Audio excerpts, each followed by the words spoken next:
Buenos días, buenas tardes, buenas noches. Aquí en ZM, Servicio Técnico. Hoy estoy con un Navarro Patrick, clase AA, de 6 kilos,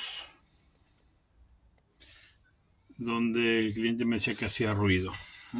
Mire, ahí se clavó. Ahí está. Estamos con juego. Tenemos juego arriba, tenemos juego abajo, tenemos juego y tenemos el tacho balado, que toca. Bueno, cuando empezamos con ruido,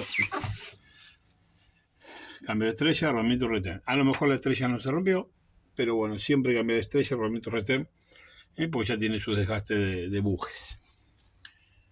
Así que bueno, no lo duden. Un video cortito más que nada para que vean que esto hay que arreglarlo sí o sí. O sea, no lo podemos seguir usando. Mire, las cositas. Hago un cepillito, hago de limpieza. Ahí pasa a ver. Para mí,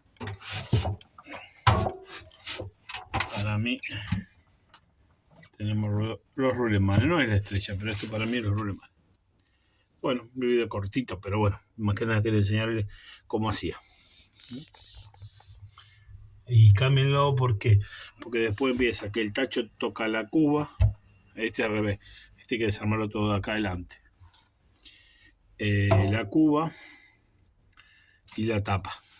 La tapa está adelante y la cuba está atrás. Así que bueno, después se rompe y peor. Bueno, si te gustó el video, dame me gusta, suscríbete o haceme algún comentario. Gracias.